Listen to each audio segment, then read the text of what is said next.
It started like any other appearance. Mark Wahlberg walked onto the stage of The Late Show with Stephen Colbert, with that signature confident smile, greeted by thunderous applause. At first glance, everything seemed normal. Colbert welcomed him warmly, and the two exchanged pleasantries. But under the surface, something was off. As Colbert tried to dive into Wahlberg's latest film project, he threw in a playful jab about Mark's early 4 a.m. workout routine. Mark didn't laugh. Instead, he leaned forward and said, "Not everything's a joke, Stephen." The audience chuckled nervously, unsure whether he was serious or just playing along. But the tension was real. Mark's tone didn't match the easygoing vibe of the show. Colbert tried to pivot, but Mark wasn't letting it go. "You mock the work ethic like it's ridiculous, but it's what got me here," he said, his voice firm. The crowd fell silent, sensing this was no ordinary segment. The energy had shifted. The laughter had died. Colbert, always the professional, smiled and tried to steer things back on course. He asked about Wahlberg's faith and how it influences his decisions in Hollywood. Wahlberg took a deep breath and launched into a sincere explanation of how his Catholic beliefs shape his life. But as he spoke passionately about discipline and accountability, Colbert attempted to lighten the mood with a joke. That was the way. Moment it went downhill fast. Wahlberg snapped back. "Is this funny to you, my faith?"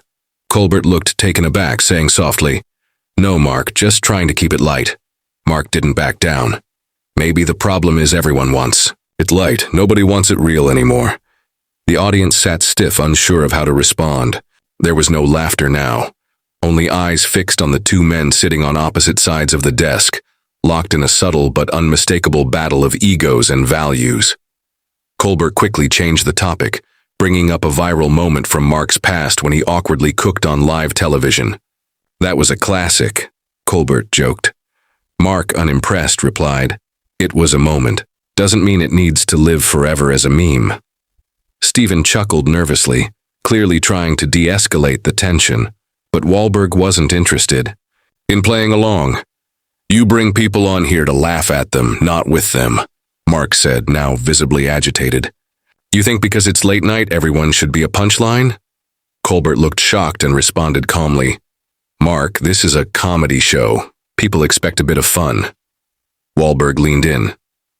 "People expect respect too." The studio fell into an uncomfortable hush. It was clear this was no longer about just a talk show appearance. It was about something deeper, something raw and unresolved. As the interview continued, Colbert tried desperately to reset the mood. He asked about Wahlberg's new action film, expecting a neutral and safe answer. But Mark remained on edge. "You don't care about the film," he said bluntly. "You care about the clickbait moment." Colbert responded with visible surprise. "That's not true, Mark. We celebrate people's work here."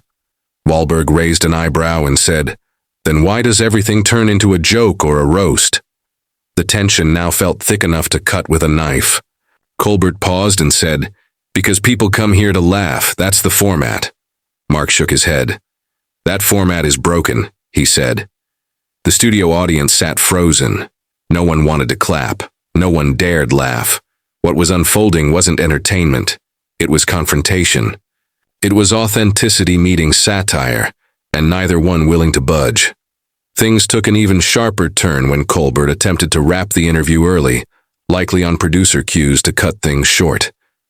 "We're just about out of time," Colbert said, smiling thinly. But Wahlberg wasn't done. "You're cutting me off because I won't play along," he accused. "That's how this works, right? If I'm not funny, I'm not valuable here?" Colbert kept his composure, responding, "That's not what I'm saying. We just have a schedule."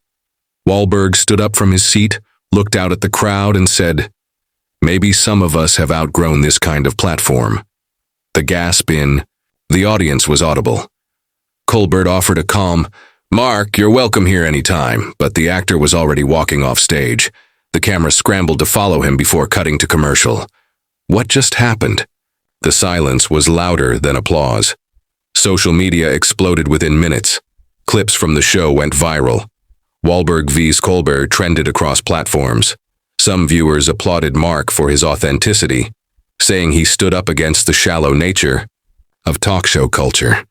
Others defended Colbert, arguing he was just doing his job and that late-night shows are supposed to be fun.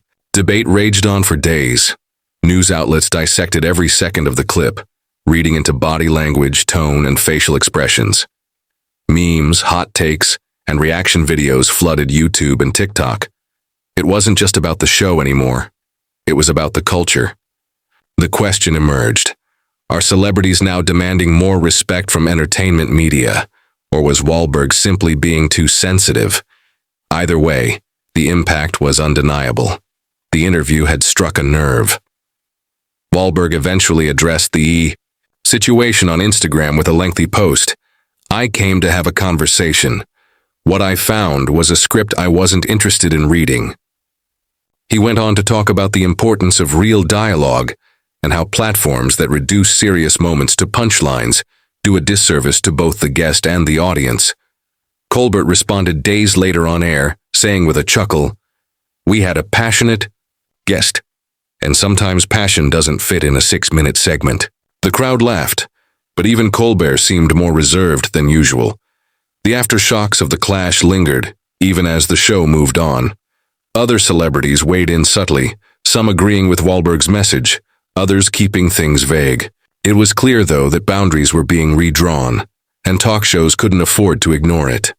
Critics began reevaluating the talk show format itself. In op-eds and blog posts, writers questioned whether late-night television still served the purpose it once did. Were these platforms evolving with the times or stuck in a model that no longer fit today's guests? Wahlberg's clash had sparked something bigger. It wasn't just about him and Colbert. It was about a shift in how public figures want to be treated in media.